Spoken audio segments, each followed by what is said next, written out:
I guess you can start, Lampard. We're not going to wait for everybody because you never know when they're going to show up. There's 25 people already. That's good enough. That's pretty good. I think that there's original 40 people in the retreat, but 25 is good enough for the question and answer. They're probably coming up later on.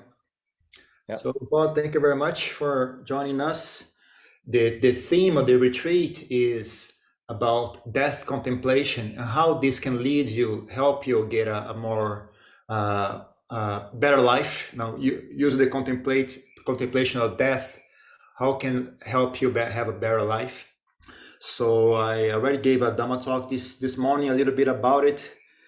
And then if you don't mind, I would like to make the first question. If you, I would like to Yes. ask you, like, if you have personal experience with death contemplation, can you tell us, like, what was the one experience you had with death contemplation that brought you some insight or some peace in your mind? Which, do you have any experience like that to share? Well, maybe there's off the top of my head, a couple things come to mind. One is the of course, being at Wat Pah Pong and Wat Nanachat in particular, in the northeast of Thailand, especially in those early days, then the cremations took place when somebody died. Then cremations took place in the monastery and pretty much out in the open, and to be able to see a human body, a human life that is obviously dead, and then going through the cremation process, and then turning to ashes, and sort of being consumed in front of one. So that going back and forth, contemplating at the funeral pyre, and then seeing the body changing and being consumed. So that contemplating the nature of the human body, and that I found it really helped to diminish, to decrease the amount of identification with the body itself and with life. I mean, it's just so primal to be identified with our physical form, but then our actual life, and me. This is me, and that so it's recognizing that fleeting nature of the what we identify with. So found that very, very useful, very fruitful to be contemplating, and then at other times, and contemplation of death is something that it very much forms a part, has formed a strong part of my own practice, but certainly for the in the forest tradition and Ajahn Chah's emphasis, then there is a lot of encouragement to contemplate death. And so then for myself, taking that contemplation and of course recognizing that there's a very strong sense of fear of death, of dying, of separation, of losing everything that we identify with, and then being able to take that contemplation of death and say, well, what is it that is the root of that fear? Why is it so because it's on a rational level. If you think it through with the intellect and rationality, then it's a natural process. Everything that arises ceases. Everything that's born dies. I mean, there's no deviation from that pattern. So why would I be an exception to that? But the feeling, the emotion, is one of fear, and a certain dismay. So then contemplating, well, what is it that is, what is it that dies? What is it that is being threatened by this? And so that really going to the emotional root of that, and recognizing, well, it's this identification of me, this conception of identity around the physical form, around feeling, around our memories and perceptions, around thoughts and ideas and opinions and views, and even consciousness itself, recognizing that identity is so strong.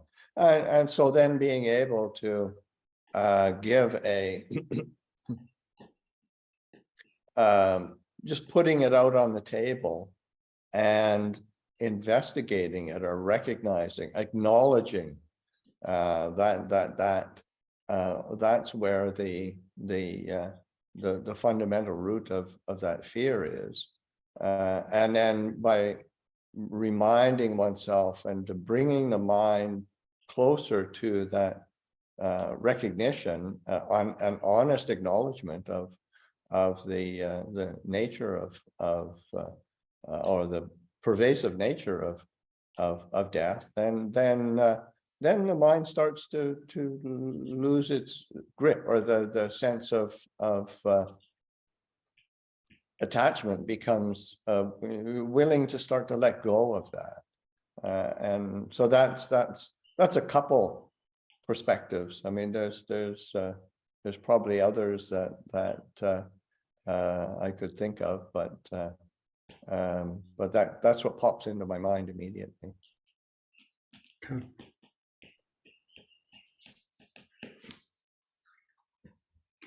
Então, eu perguntei para ele sobre, né, pedi licença para começar, né, a sessão de perguntas e respostas. Perguntei se ele podia relatar alguma experiência que ele pessoalmente teve, né, com a contemplação da morte, alguma experiência que trouxe para ele grande insight, ou então ajudou a pacificar a mente dele, né? Falei assim, eu consigo pensar em algumas ocasiões, né? Só de viver, né, em Wat Papong, Wat Pananachat, né?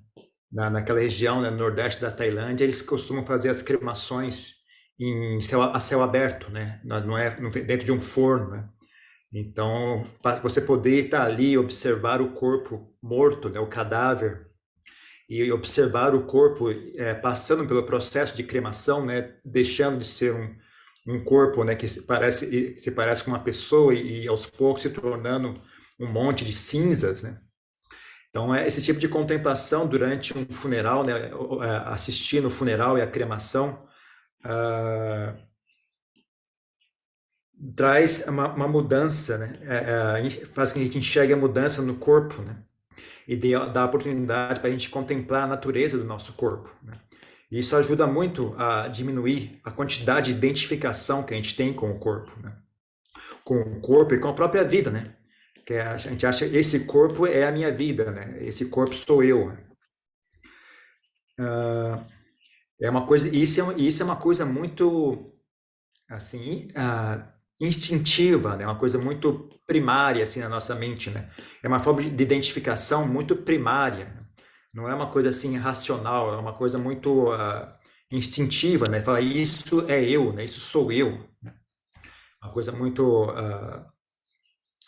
Então, enxergar essa natureza passageira do corpo, essa natureza instável do corpo, dessa coisa que a gente identifica como eu, né, como que a gente se identifica com aquilo, eu achei que foi muito útil. Então, Contemplar a morte, contemplar a morte sempre foi uma fundação muito importante na minha prática, né? E também é muito presente na prática de todos os mestres da tradição da floresta tailandesa, né? A Ajahn Chah enfatizava bastante a contemplação da morte, né? E encorajava os monges a, a olhar, né? A tomar essa contemplação e enxergar, né? Esse medo da morte, né? Aprender a olhar para ele, né? E aprender a enxergar esse medo da morte, o medo da separação, né? A separação de ter que perder aquilo que você identifica como eu, né? Algo que me pertence, algo que sou eu, né? É interessante você investigar como esse medo funciona, da onde que ele vem, né? Qual é a raiz dele, né? Da onde que vem esse medo de separação, esse medo de perder aquilo que você identifica como eu, né? Porque se você olhar de maneira racional, tudo parece muito lógico, né? A morte é um processo natural, né? Tudo que nasce deve um dia falecer, né? Porque eu haveria de ser uma exceção, né? Isso quando você pensa de maneira racional, né? Mas na verdade a emoção é bem diferente disso, né? A atitude emocional é uma atitude de medo, né? Então você conseguir enxergar, né? O que é que ameaça? Qual é a ameaça a essa sensação de identificação, né? De que forma a morte ameaça a sensação de identificação com esse corpo, né? Esse conceito de que esse corpo sou eu, né? de eu existindo nesse corpo. Esse corpo sou eu, essas memórias são eu, essas opiniões, esses pensamentos, tudo isso sou eu, essas sensações, né? E mesmo essa consciência, essa ciência sou eu, né? Então você trazer essa identificar esse medo, né? Essa medo de perda à mesa, né? Colocá-lo sobre a mesa, né? E poder reconhecer, né? Qual é a origem disso, né? Como é que isso funciona e qual a origem disso?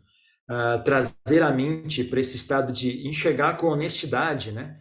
Quão pervasivo é a morte, né? Quão universal e pervasivo é a morte, né? Isso faz com que a mente fique muito mais disposta a abrir mão, a largar, soltar os apegos, né? Faz com que a mente fique muito mais aberta à possibilidade de abrir mão, de relaxar os apegos, né? Então tem muitas mais coisas que eu poderia dizer a respeito, né? Mas só inicialmente eu posso oferecer essas reflexões. Something else that comes to mind as I was talking about that was just like being at Wat Nana Chat and being close to the villagers, and you're as a monastery, you're part of people's life processes, and then seeing how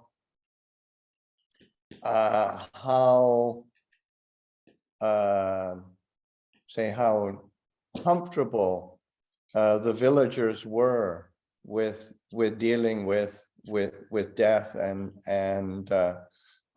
it wasn't as if they didn't feel anything or that it was just dismissed, but it was everything was out in the open, and so that there was the whole process of when somebody is sick or dying. I mean, in a village life, then the way people live is that everything is out in the open. They're going and visiting each other, and somebody is dying or they die suddenly, then everybody helps out and then helps to you, and they invite you to come to the home, and you do some chanting, you talk with people and you chat with them, and then the whole array of elders and relatives and family and friends, young and old, are all participating, so that everything's out in the open, so that there's a very refreshing, honest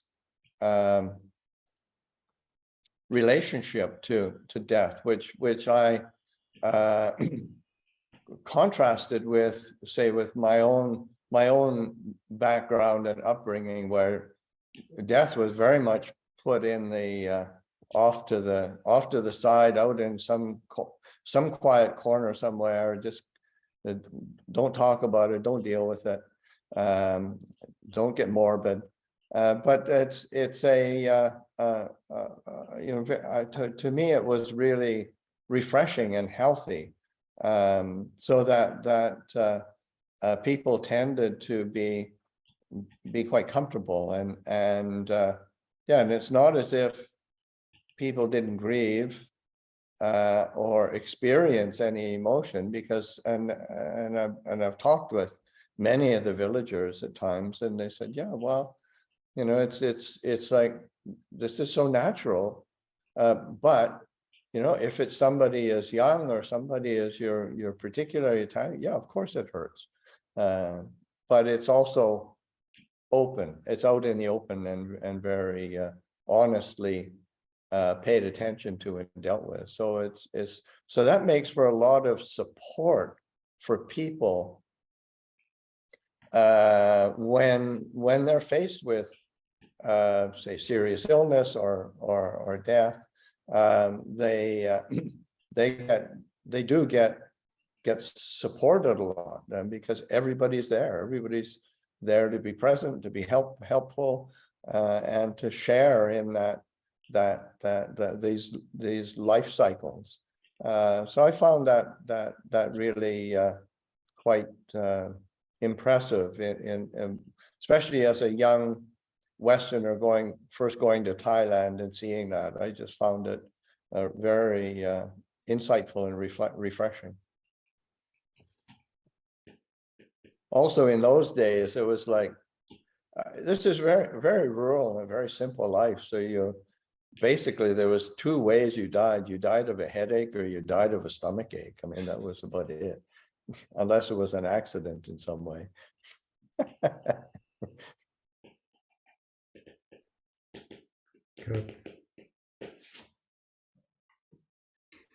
Então ele falou, só para adicionar mais uma coisa, né? Vivendo em Wapanachat, você sempre participava da vida do vilarejo local, né? Então a gente participava da vida local do vilarejo, acompanhava os eventos, né? Então foi muito interessante para mim enxergar como eles são confortáveis, né? Com relação à morte, né? Não é o caso que eles não tenham emoções, que eles não sintam pesar, mas é que eles têm as mesmas emoções que nós temos, mas é que lá é tudo feito de maneira aberta, né? Ninguém esconde isso, né? A vida no vilarejo é uma vida aberta, né? Todo mundo participa. As pessoas vivem de maneira aberta, né? Então, quando alguém fica doente, alguém está próximo da morte, não? Todas as pessoas vêm ajudar, vêm participar, vêm visitar, estão sabendo o que está acontecendo, né? E aí eles convidam os monges para ir até lá, fazer cânticos, ou conversar com a pessoa que está doente, conversar com os parentes, né? Os filhos, os primos, os vizinhos. Todos eles participam desse processo de maneira bastante aberta, né? Então, achei bastante, assim, refrescante, assim, uma coisa bastante interessante ver, né, a honestidade com que eles se relacionam com a morte, né?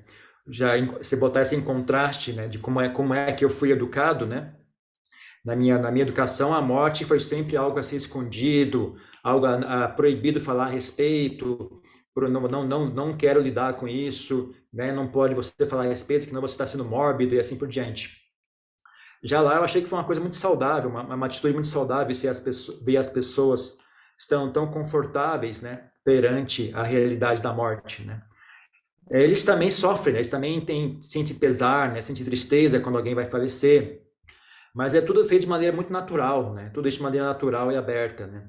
Então, é claro, né? Se uma pessoa é jovem, uma pessoa que morre muito jovem, uma pessoa que é muito próxima e querida, eles também ficam muito tristes e chateados com essa morte.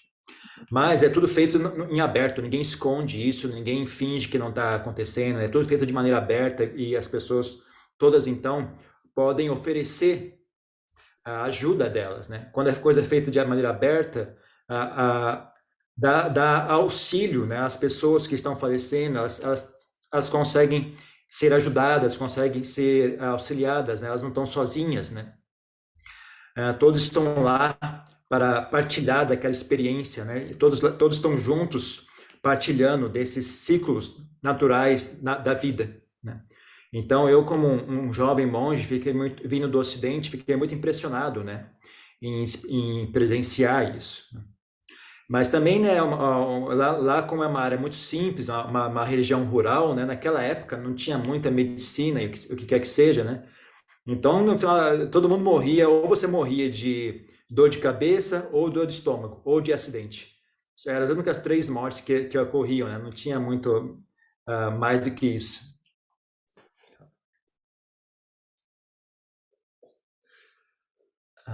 Então, eu acho que agora, se alguém quiser fazer alguma pergunta, é só ligar o microfone e perguntar.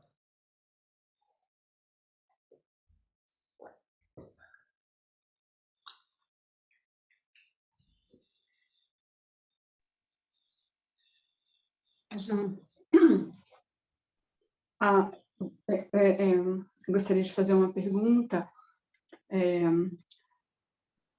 Naqueles 10 reflexões de uma pessoa que deixou a vida laica, a última me parece que é que o monge, quando está próximo da morte, se ele sentiria vergonha de ser inquirido pelos seus companheiros monges sobre sua realização espiritual. Aí eu queria saber se isso é encorajado na tradição do Ajahn Chah e se ele já presenciou alguma situação dessas. Lompo, in the Dasadama chanting, the last item is that the reflection that is recommended the monks should do, like before, have I attained any higher attainment worthy of the noble ones, so I don't be ashamed at the time of my death when asked by my spiritual companions. She's asking if you ever witnesses some kind of situation like this, or if that kind of reflection is really like encouraged by Ajahn Chah tradition.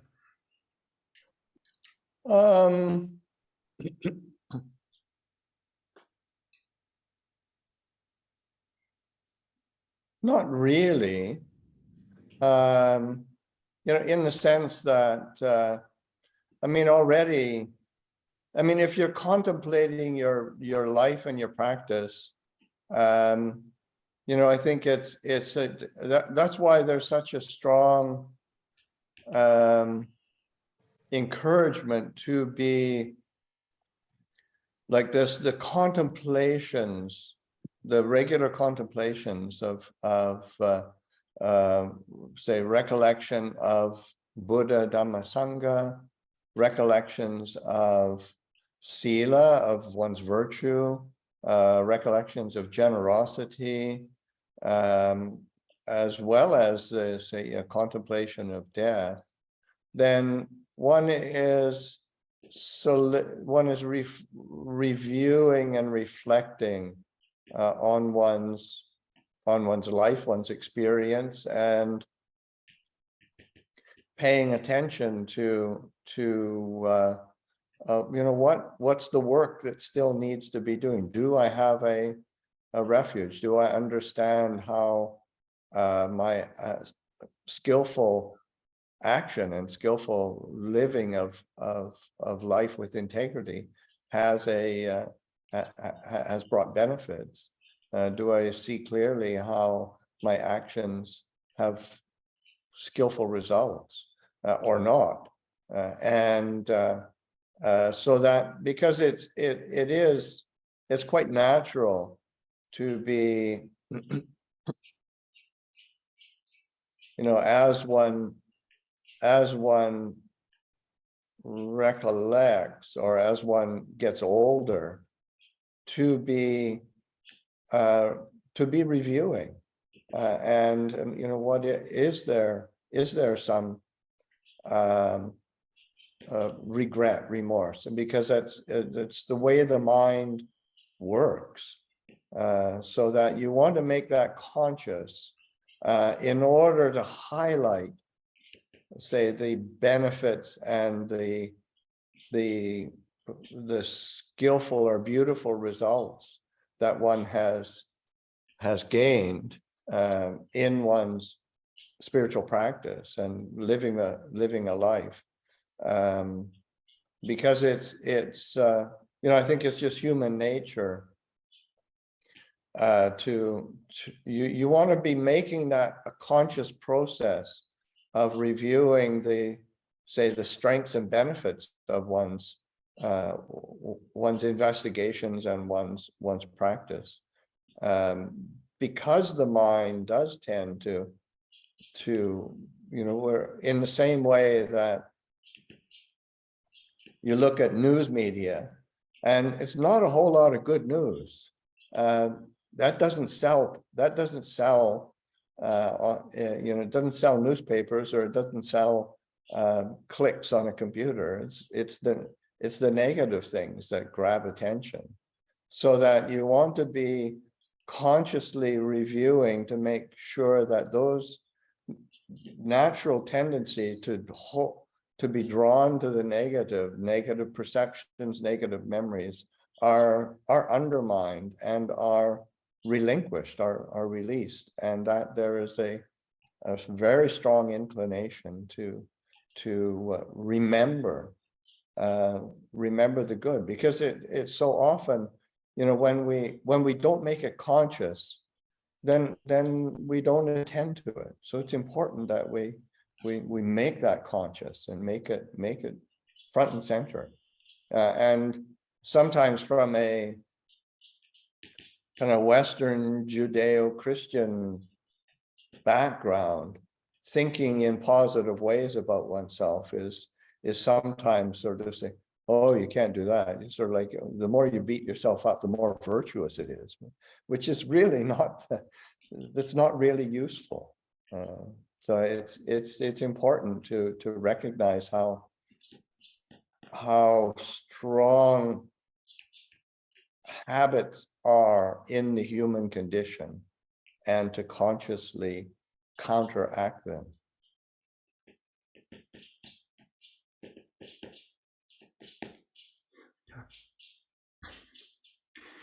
Então ele disse não, né? Realmente, na verdade, nunca presenciei nada do tipo assim, né? Mas geralmente, se a pessoa já está contemplando sua vida, né, durante a sua prática, ela constantemente investiga, né, ela está sempre ciente do que está acontecendo, qual é a prática que ela realiza, né? Então é muito comum, a gente encoraja, né, em geral, as pessoas estarem sempre atentas e refletindo, né, com relação ao Buda, com relação ao Dhamma, à Sangha, refletindo sobre Sila, refletindo sobre caridade, refletindo sobre a morte, né? Então você está sempre, já tem um hábito de estar sempre refletindo, né, e investigando, né, a sua vida, né, e o seu trabalho, né?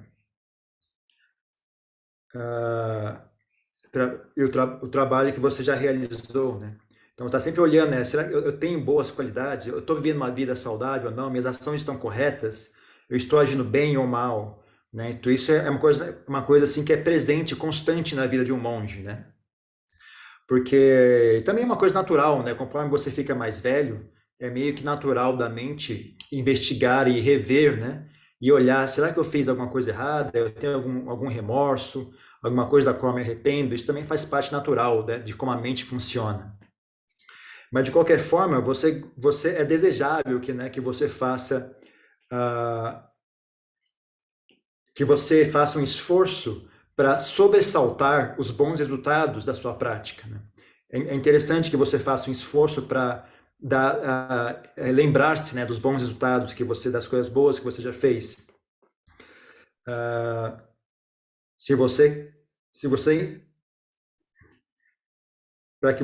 Porque senão, se você não fizer isso, a mente tende, né, a somente lembrar das coisas ruins, né?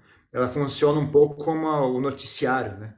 Que é onde ele só enfatiza as coisas ruins, porque as coisas boas não vende, né? Não vende a audiência, né? Se você não prestar atenção, a sua mente vai fazer algo parecido, ela vai só focar naquilo que é ruim, né? Porque é mais interessante, atrai mais a atenção da mente. Então, você precisa fazer um esforço consciente, né, para garantir que essa negatividade seja solta, seja renunciada, que você não fique apegado a esses pensamentos negativos, essas memórias negativas. E, ao mesmo tempo, né, fazer um esforço para se lembrar das boas coisas que se passaram, as boas coisas que você experienciou, né? Se você não fizer isso de maneira consciente, né, um esforço consciente nesse sentido, então a tendência é a sua mente vai só lembrar-se das coisas ruins, né? A normal da mente, a normal da mentalidade das pessoas é essa, né? Então você precisa fazer um esforço consciente, né, para lembrar-se das coisas boas que você fez, das coisas boas que você experienciou, né? Ainda mais nós vindo de uma cultura judaico-cristã, então o que nos foi ensinado desde sempre, né, é de que você não pode pensar bem de si mesmo, você tem que se agredir, tem que criticar a si mesmo o tempo todo, só assim você vai ser uma boa pessoa, né? Mas na verdade isso não é muito útil, né? Não é útil fazer isso consigo mesmo, né? Na verdade você tem que ir contra essa tendência, né? Contra esse hábito, né, de lembrar só as coisas ruins e ficar se agredindo com más lembranças.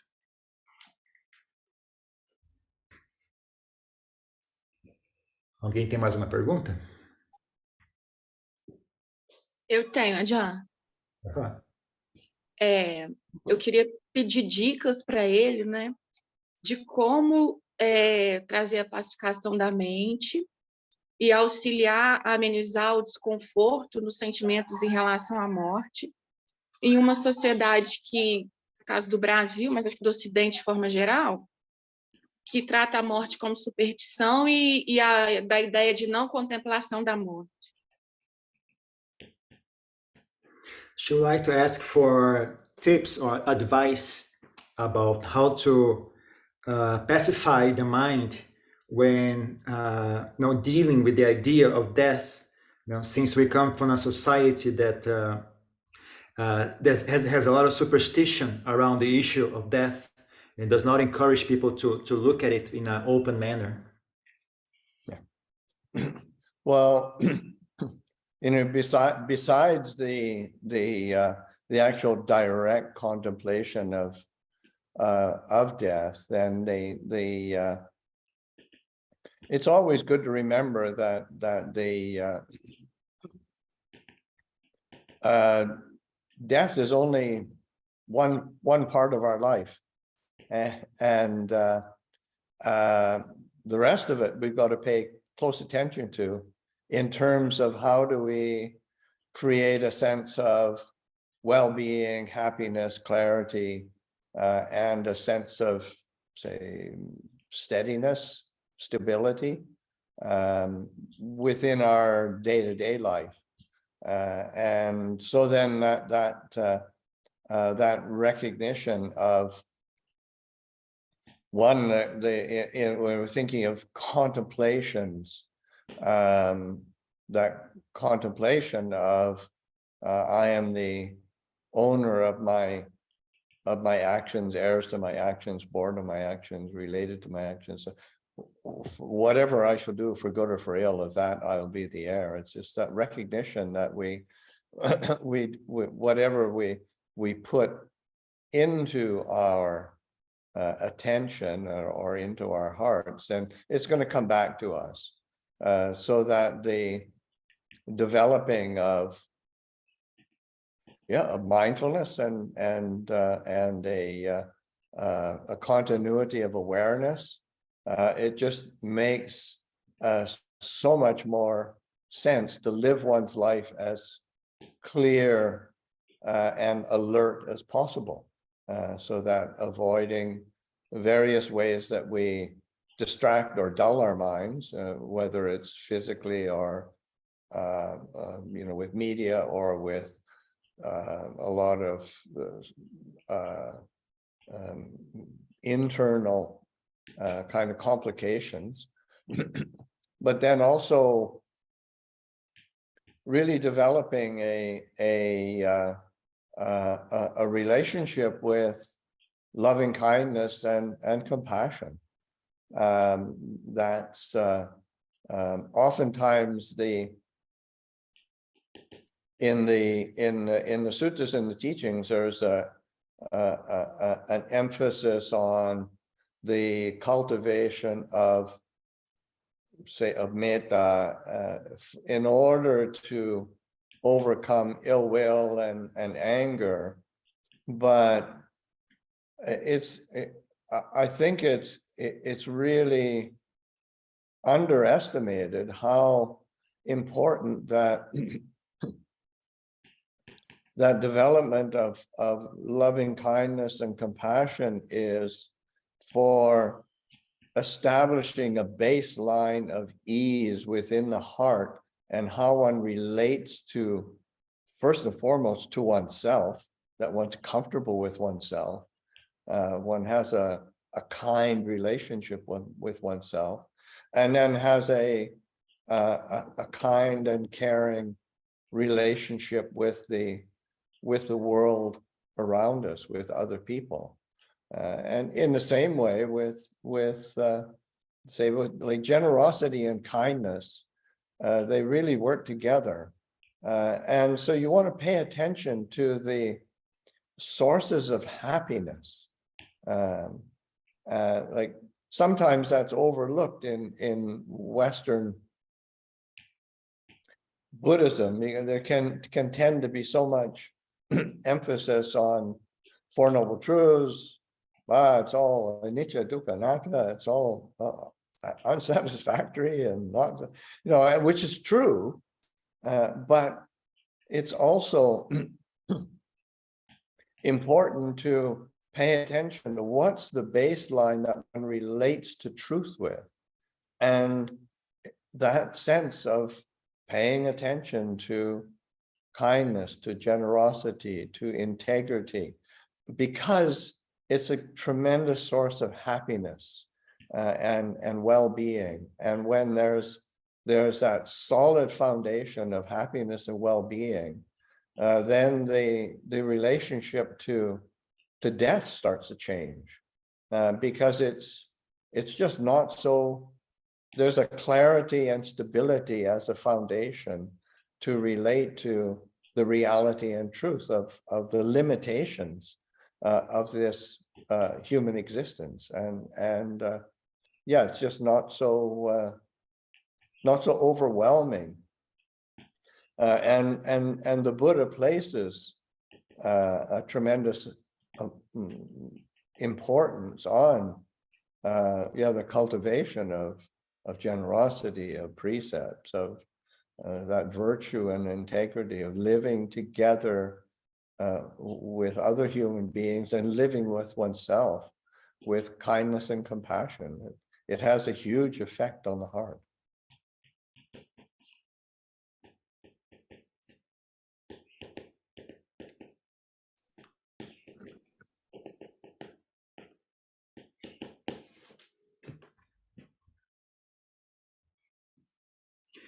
Então, que respondeu que, bom, além dessa contemplação da morte, né, também é bom lembrar-se, né, que é bom lembrar, né, que a morte é apenas um dos aspectos da sua vida, não é o único aspecto dela. Então, você pode também prestar atenção àquilo que traz bem-estar e felicidade para a sua mente, aquilo que traz estabilidade no seu dia a dia, na sua vida diária, né? Então, por exemplo, essa reflexão que a gente cita sempre, né, no Puja, né? Eu sou o dono do meu karma, herdeiro do meu karma, qualquer ação que eu fizer, daquilo eu serei o herdeiro, né? Isso, por exemplo, é uma reflexão, né, que faz com que você esteja ciente, né? Esteja sempre ciente do fato, né, daquilo que você, de que maneira você age, de que maneira você guia, né, a sua mente. Aquilo tudo volta para você no final, né? Volta para você mais à frente, né? Então, viver com sati, né? Ter presença mental contínua, ter um estado de ciência contínua, né? Faz com que a vida tenha mais sentido, né? Faz com que a vida seja um fenômeno mais claro, né? Faz com que a gente esteja alerta, né? Ter uma mente alerta. A gente evita deixar a mente obscurecida, né, quer seja por produtos químicos, quer seja por mídia, ou quer seja por nossas complicações internas, né? Então, a gente vê a importância, né, de ter uma mente clara, uma mente alerta, desperta, né?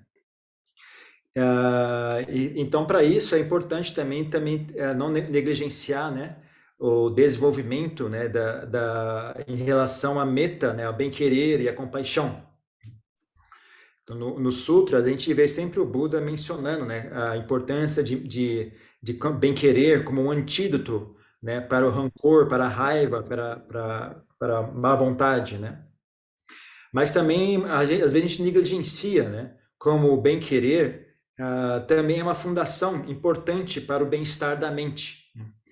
Para que a gente tenha conforto conosco, consigo mesmo e com as pessoas, com o mundo ao nosso redor. Então, o cultivo de bem-querer, de meta, é importante para que a gente esteja de bem consigo mesmo e com o mundo ao redor. Então, outras coisas como caridade, bondade, gentileza, tudo isso funciona junto, né? Todas essas coisas, elas interagem entre si. Então, é importante você também refletir e olhar para a felicidade, para as fontes desse tipo de felicidade. Qual é a fonte desse tipo de felicidade? No Ocidente, quando a gente estuda budismo, existe às vezes um foco muito grande, né? Somente nas 4 nobres verdades, na impermanência, no sofrimento, né? E tudo isso está correto, né? Tudo isso é verdadeiro e é muito importante estudar isso, né? Mas também é importante, né, olhar para a fundação que recebe esses ensinamentos, né? Qual é a fundação sobre a qual a gente recebe esses ensinamentos? Então, a fundação de bondade, de caridade, né, traz um bem-estar para si mesmo, né? Traz um bem-estar para a mente.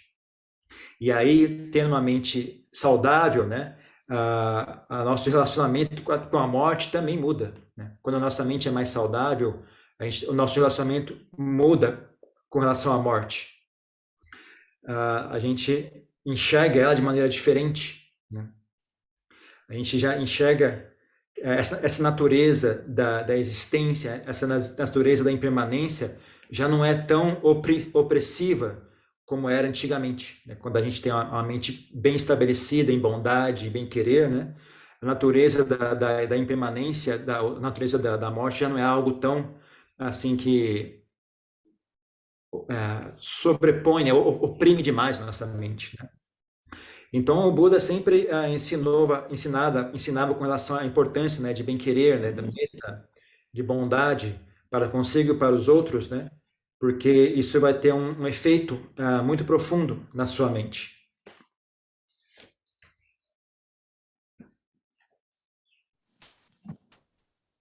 Ninguém mais tem uma pergunta? Jean, eu gostaria de saber se, num primeiro momento, para nós leigos, é importante que a gente direcione essa contemplação para aquele senso de urgência, samvega, porque parece que a gente tem que, a princípio, simplesmente se conformar, né, em construir um bom karma para que, num futuro, em algum lugar, a gente possa ter uma nova oportunidade, né? E que o progresso espiritual, ele é praticamente impossível. Você ter algum fruto do caminho, por exemplo. Lampoy is asking about if it is important for lay people to use the contemplation of death to develop a sense of urgency in their practice, because the way he gets the impression is that as a lay person, there's not really much he can do except to be satisfied in just making good karma, so that he can have another opportunity in the future to really make actual progress with his practice. Well, I would question that assumption.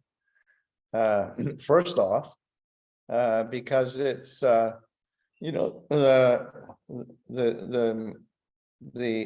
ability or the access to Dhamma or to truth is really yeah, it's apparent here and now. That's when in our chanting, we chant that all the time. And so that, whether one is a layperson or whether one is a monastic, then it's just really important to be directing one's attention to contemplating the Dhamma, practicing the Dhamma, reflecting on the Dhamma, so that one more deeply understands it. And I mean, I've been a monk for a long time, and I've been around monasteries, and I've been around lay people, and it's much more of a, what the people who I have seen who have really benefited from the Dhamma have been is much more conditioned by the sincerity, commitment, and that sincere aspiration for understanding the Dhamma, rather than the particular circumstances that one is in. I've seen plenty of monks who've wasted a lot of time, and I've seen lay people who've wasted a lot of time. But on the other side of the coin, I've seen both monastics and lay people who have really benefited and who have really deeply understood the teachings. So just to not, because if the ability to procrastinate is just so strong, and well, why do something today that I can put off till tomorrow? I mean, it's a universal characteristic of us as human beings. So you really try to counter that with a contemplation of death is really helpful for that.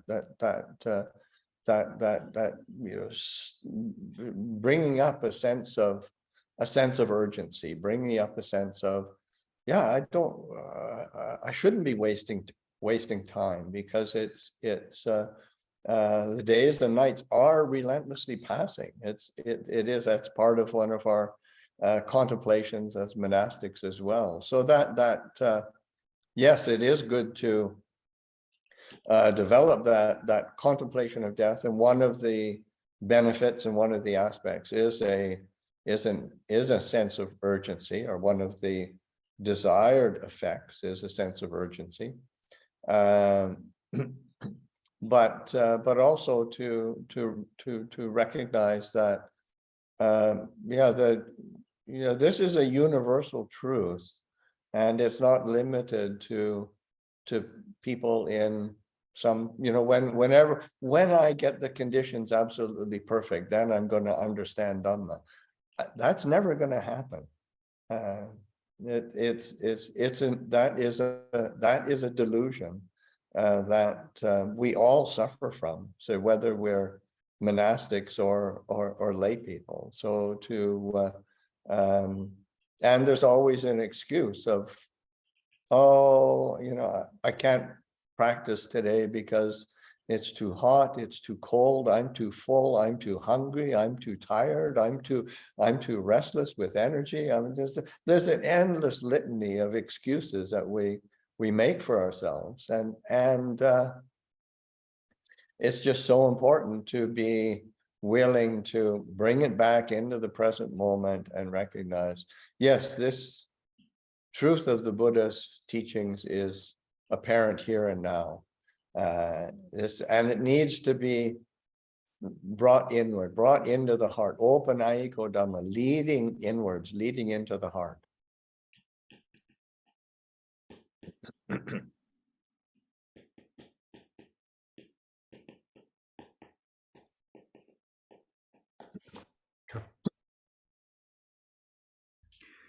Então ele diz, não, eu discordo dessa afirmação, né? Em primeiro lugar, é importante lembrar, né, que a verdade, o Dhamma, ele é visível, aparente aqui e agora, né? É algo que a gente recita, né? Todos os dias, né? A gente sempre faz essa recitação. O Dhamma é aparente, é visível aqui e agora. Não importa se você é monge ou leigo, essa visão direta, ela está disponível a todos, né? Prestar atenção, direcionar a sua atenção, contemplar o Dharma, de maneira leva, né, a compreensão cada vez mais profunda disso, né? É algo que está disponível a todas as pessoas, né? Eu sou um monge faz muitos anos, né? Eu já vi um monte de gente, né?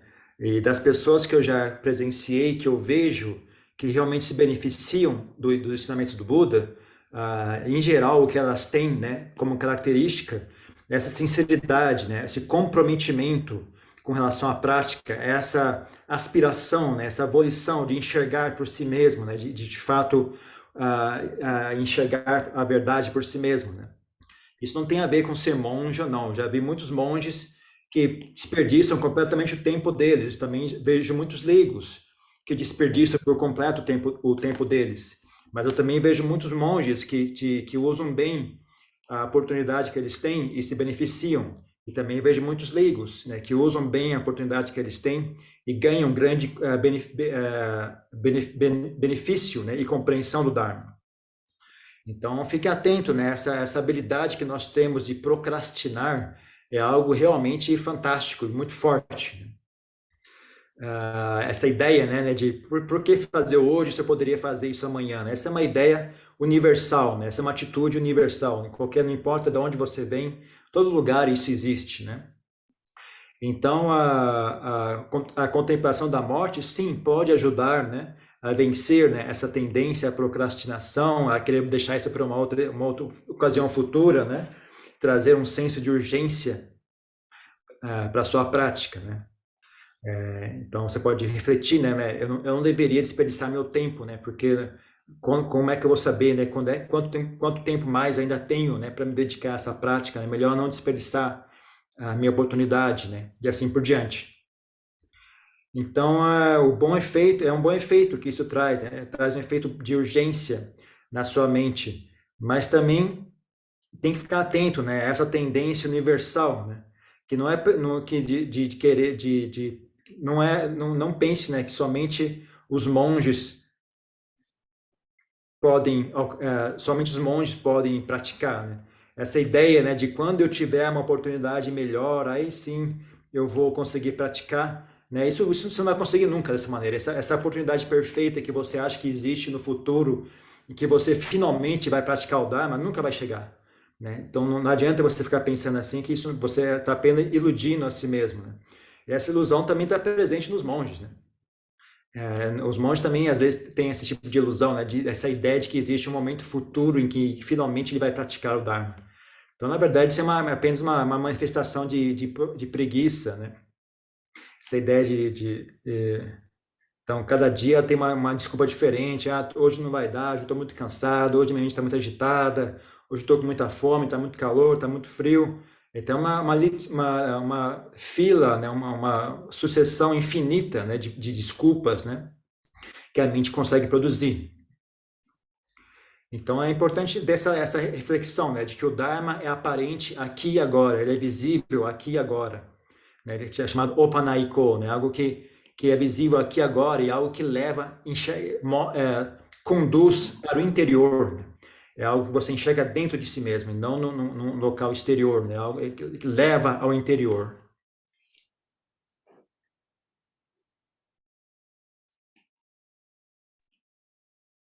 Adjão, Não? eu gostaria de perguntar se no começo da escolha budista dele, se ele teve dificuldades em pôr fé no samsara em relação a karma, né? E se ele poderia ajudar a quem tem uma cultura bem ocidental e matemática, que quer acreditar nisso, né? Quer pôr fé no karma, no dharma, samsara, mas tem essa visão matemática ainda, onde parece que faltam comprobatórios para firmar essa fé. Essa é a minha pergunta. Obrigado. Lamport is asking, when you begin your practice, did you have difficulty in having faith in karma, for example? Because coming from a culture which is very mathematical, very rational, suppose a person he wants to believe, he wants to believe in Dhamma, he wants to believe in karma, but his tendency of being skeptical or I cannot see any proof of it, it kind of becomes an obstacle to him. Do you have any experience to share about that?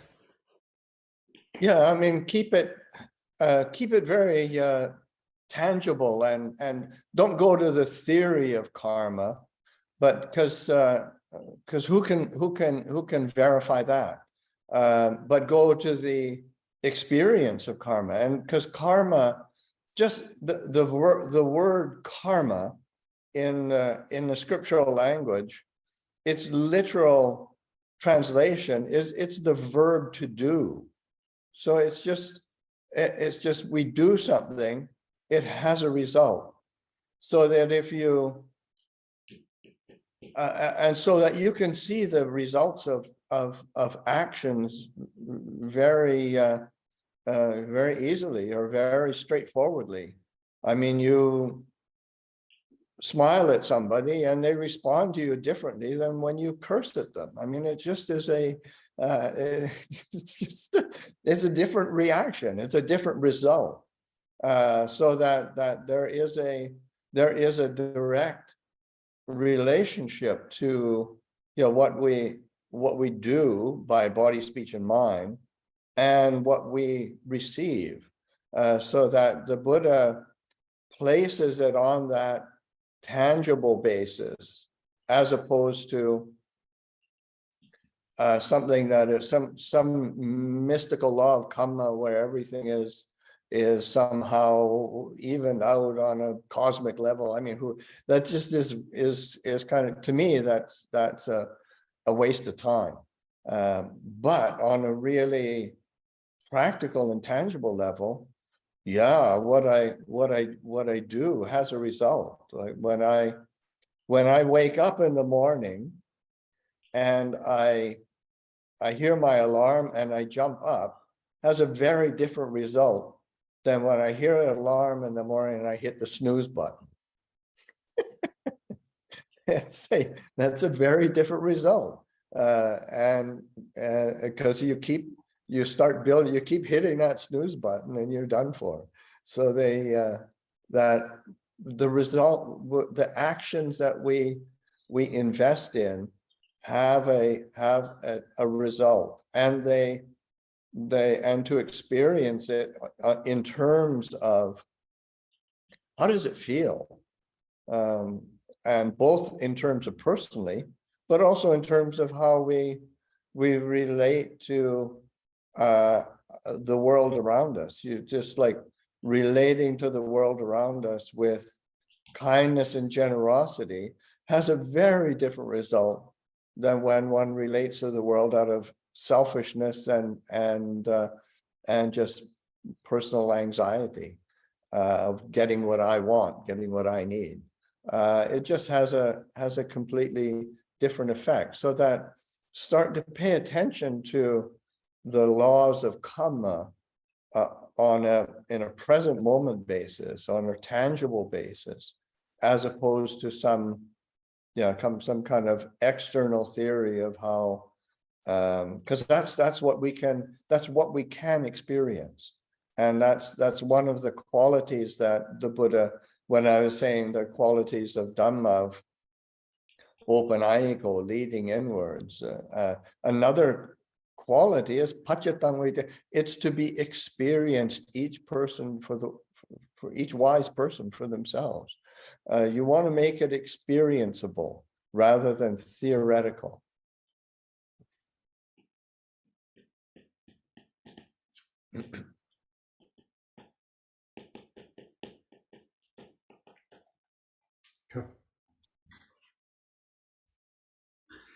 A minha sugestão é manter isso num nível assim tangível, né, de compreensão, e não enxergar como apenas como uma teoria de um karma, mas assim uma observação viva, né, do assunto, né?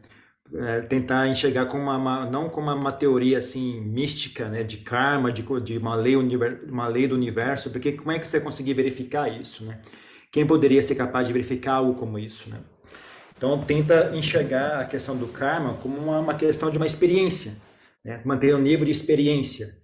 Então karma em Pali, né, no Sutra, karma se traduz literalmente como ação. Então aquilo que você faz traz resultados. E você consegue enxergar os resultados claramente. Então, você pode, por exemplo, refletir, né? Quando você vai conversar com alguém, se você, em vez de fazer uma cara feia, você sorrir para aquela pessoa, aquilo imediatamente gera um resultado, gera um resultado diferente, né? Entre você sorrir e você fazer uma cara feia, o resultado é bastante claro, né? Como é diferente, como a pessoa reage, né? À sua atitude, né? Então, qualquer coisa, né, com relação ao corpo, fala e mente, né? Tudo que você faz, né, você recebe um resultado, né? Gera um resultado, né? O resultado é diferente de acordo com que tipo de ação que você atua, você faz, né? Então procure não enxergar isso, né, como uma coisa mística, num nível cósmico, porque isso eu acho que eu pessoalmente acho que é uma perda de tempo tentar enxergar dessa maneira, né? É mais útil você tentar manter isso no nível prático, né? De que aquilo que eu faço gera resultados. Então,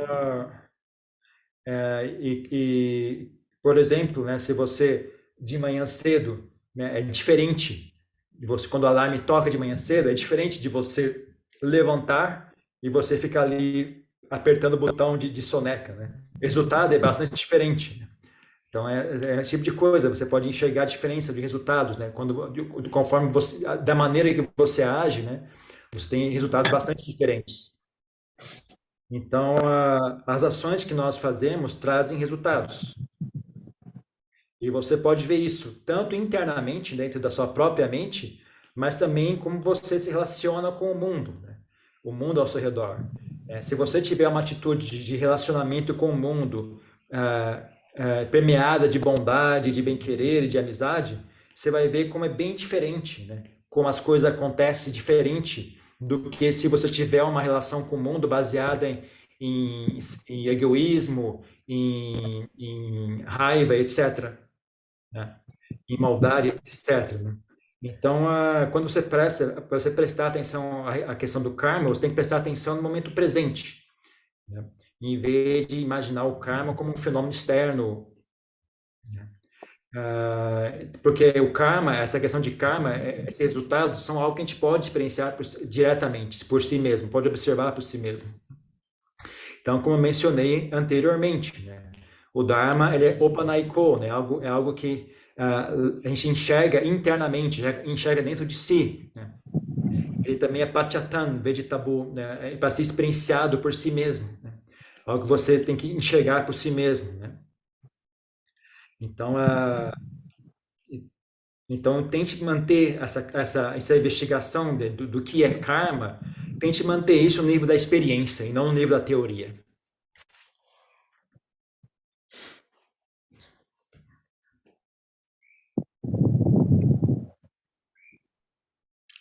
Alguém tem mais uma pergunta? Eu tenho, Jane. Você quer perguntar, Roberto? Acho que o seu mic está aberto. Não. Tá bom. Eu vi meu avô morrendo nos últimos meses, assim, né? Ele teve câncer, ele morreu. E eu fiquei com bastante medo, assim, né? Do momento da morte, assim, porque me pareceu algo bem mais difícil do que eu imaginava, assim. Ele já não tinha mais consciência, ele apagava de olho aberto e ele era relativamente tranquilo, assim, mas ele estava um pouco agitado, assim, sentindo muita dor, assim. Eu queria saber se ele já viu, né, se o Tanajan já viu monges morrerem E como que foi... como que foi essa experiência, se ele pudesse falar um pouco de como foi os monges. Eu queria saber como que é o processo, se é diferente, se ele pode dividir alguma coisa. Obrigado.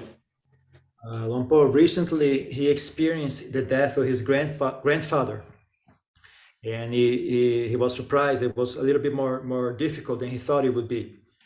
His grandfather was had cancer, so it was very hard. It was a painful death, like he was going in and out of consciousness very often. And before, he used to be a very tranquil, very peaceful person, but at the time of death, he was very agitated. He was experiencing a lot of death, a lot of pain. So he was very shocked by this experience. He was wonder if you ever experienced like a monk dying. Can you? How was it like if you ever had to be around when a monk has died? Like, can you share the experience? Like, see how different, if it is too different, like from the lay death. Well, I mean, I think that's one of the reasons why it's so important to be contemplating death or making it conscious, because one, there's no guarantee of oftentimes, again, we tend to put off that contemplation. We tend to and with the illusion that somehow we're going to approach our death in our beds, surrounded by loving family, and die peacefully. And statistically, that's kind of rare. So that being willing to contemplate just the variety of how human beings approach death, experience death, and what it means for them. So it's really varied. And certainly that's the case with, I've been around a lot of people who have died. A lot of it is, I'm just old now, so I've just been around. So it's but I've also experienced lay people, monastics, monks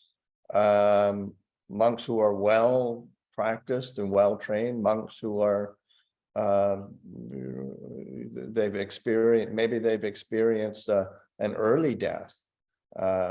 So it's there's been a real variety, and I would say that there's no set pattern of how it goes, or how somebody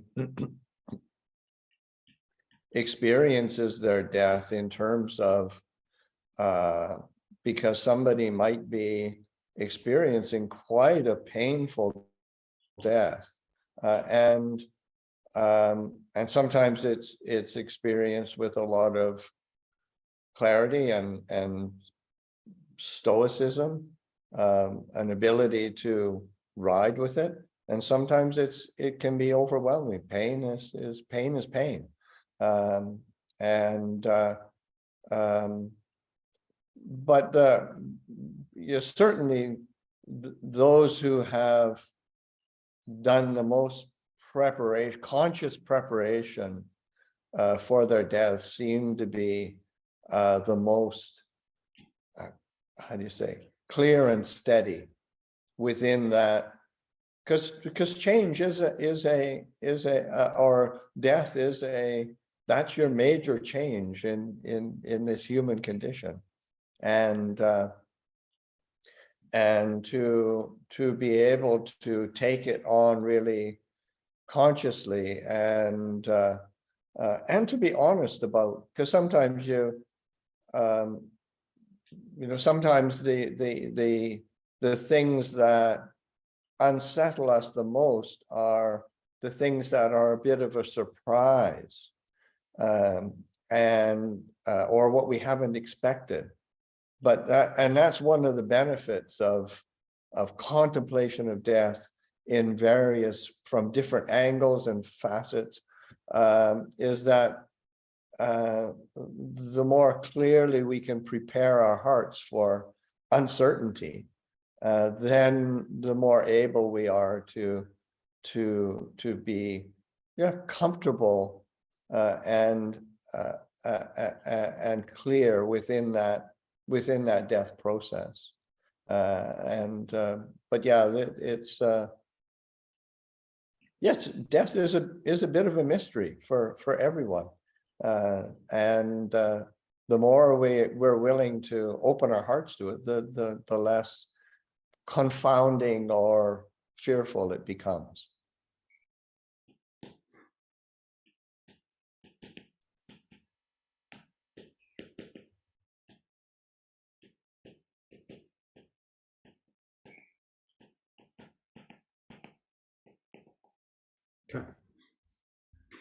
Então, ele diz que sim, é justamente por isso que é importante, né, a contemplação da morte.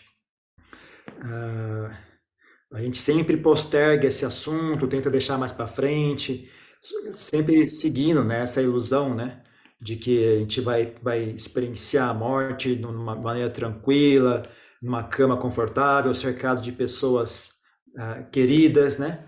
Mas se você olhar assim estatisticamente, não é sempre, quase nunca é assim que acontece, né?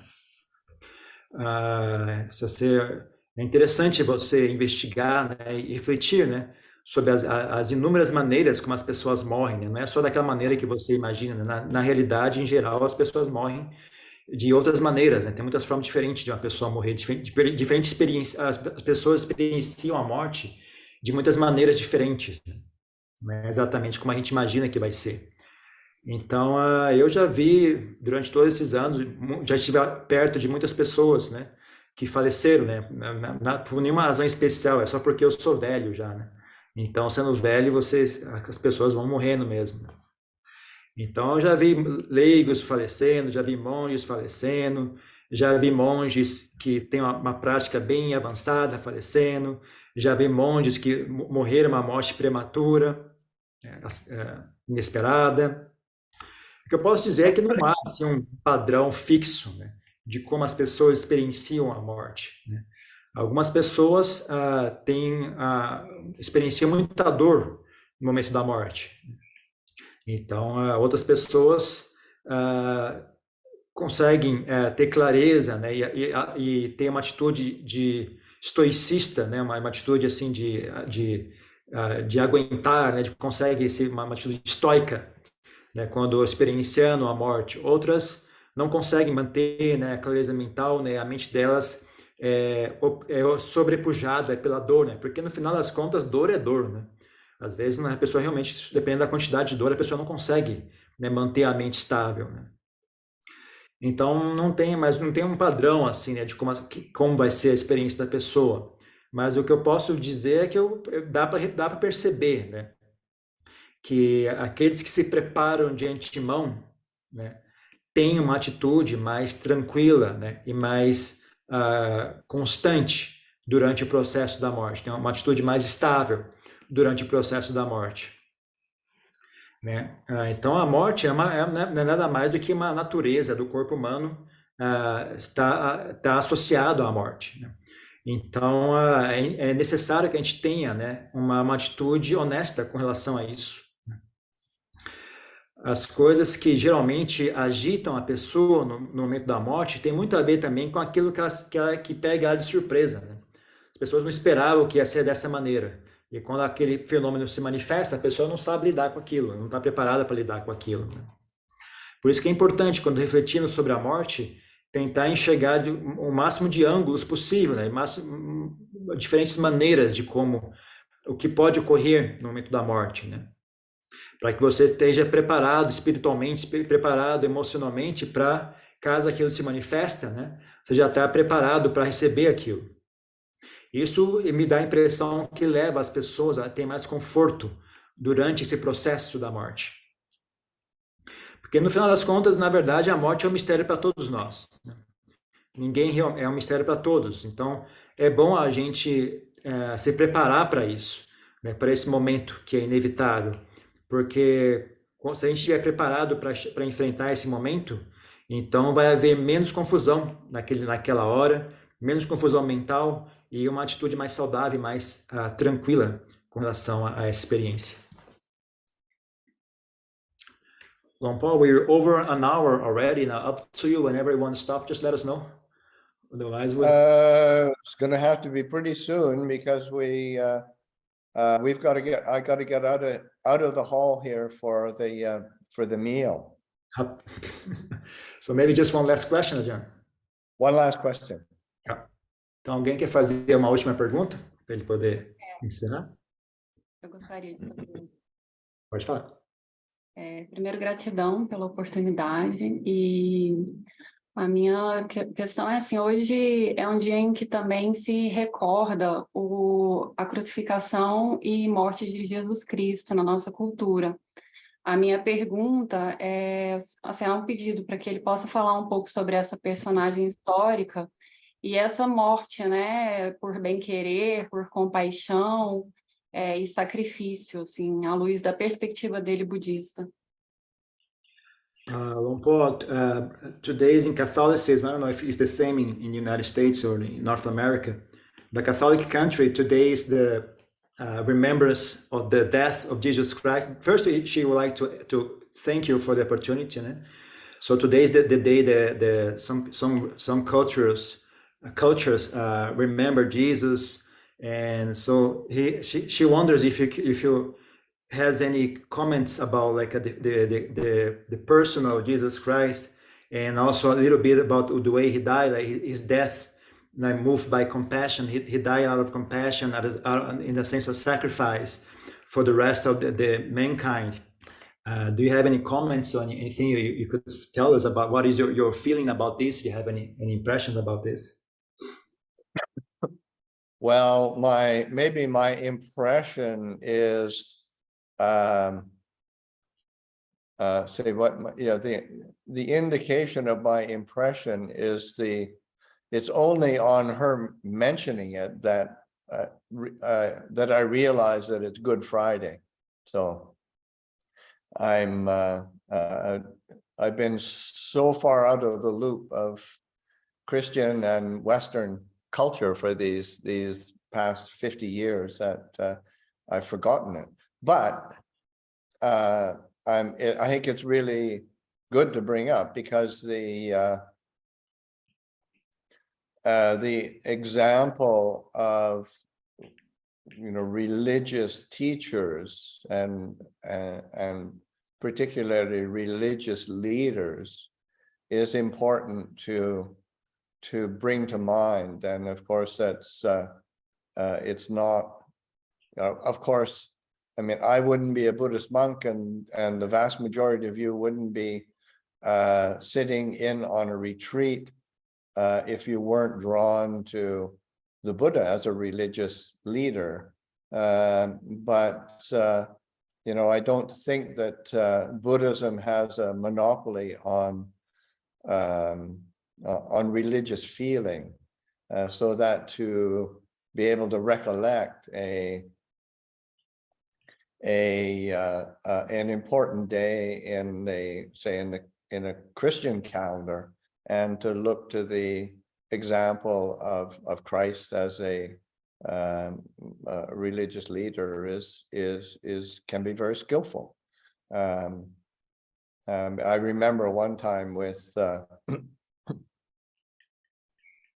when we were very first establishing the International Forest Monastery in Thailand, and we would invite Ajahn Chah over from time to time. Then one of the we used to have to get together around close to the New Year, because we all had to do our visas for being in Thailand at that time.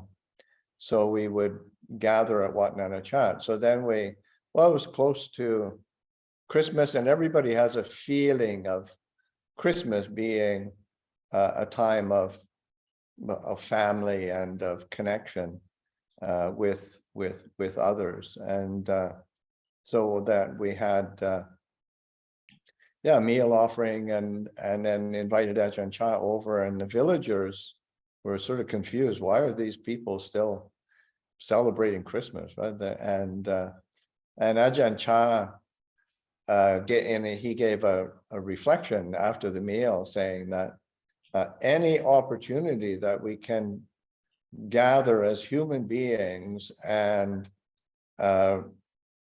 express generosity and kindness and sharing with each other, goodness in our lives, then that's a good day. We don't have to, it doesn't have to be specifically Buddhist, or he says, and even the day of Christmas, you don't have to call it Christmas even. You could call it Chris Buddhamas if you want. I mean, it's just these are conventions. And what's important is drawing attention to the wholesome human qualities that allow us to live a spiritual life, a wholesome religious life. So drawing on the example, I mean, there's plenty of examples in Christianity and Buddhism that you really don't want to bring attention to. But there's lots of good in different religions and traditions, and to pay attention to that goodness.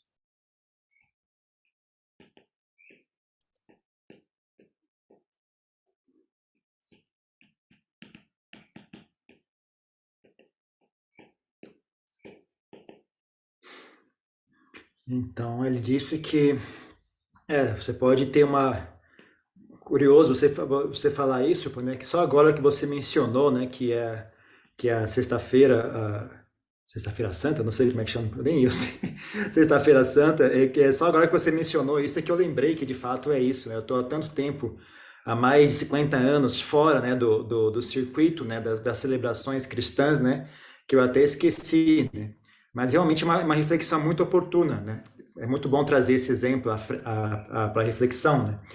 Porque contemplar, né, o exemplo dos líderes e dos professores religiosos é algo muito importante, é muito útil e importante. Eu não seria um monge budista, eu imagino que a maioria de vocês não estaria agora participando desse retiro se você não se sentisse atraídas pela figura, né, pela pessoa do Buda, né? Mas ainda assim, o Buda não retém um monopólio sobre a bondade nesse mundo. Então, por exemplo, o exemplo do Cristo é algo muito hábil, você refletir a respeito, né, sobre o exemplo de vida que ele deixou para trás, né? Quando eu primeiro fui morar em Wat Pah Nanachat, eu estava começando o mosteiro ainda, né, no comecinho do mosteiro, nós tínhamos o hábito de convidar Lompochá para vir visitar de tempos em tempos, né? E também acontecia que era no final do ano, né, todos os monges costumavam ter que renovar o visto deles ao final do ano.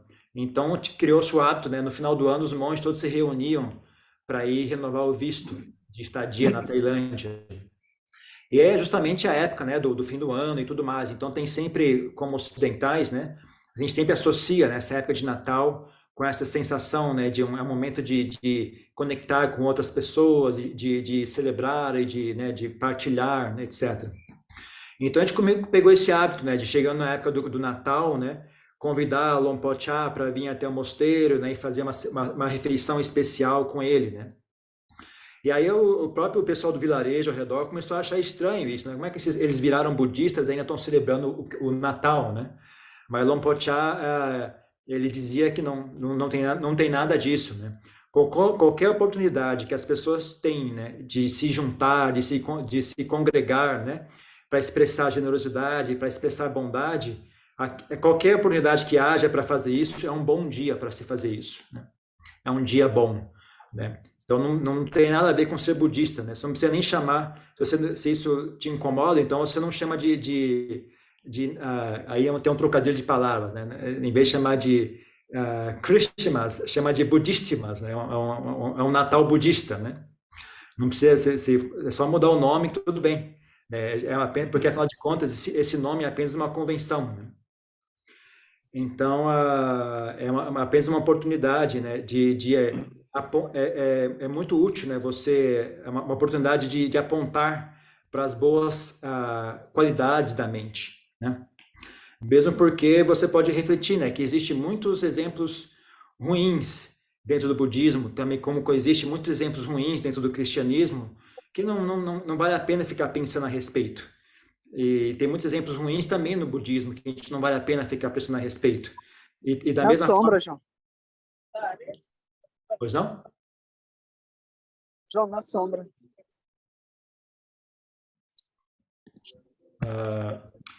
Então, também tem muitos exemplos bons em outras religiões que vale a pena a gente refletir a respeito.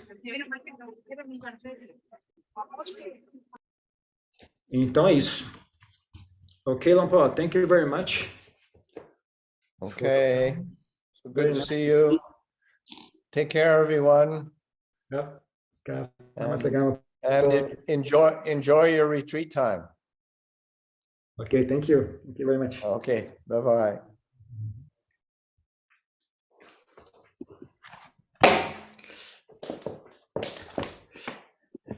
Então, o restante de nós continuamos meditando. E a nossa próxima atividade, deixa eu ver qual que é.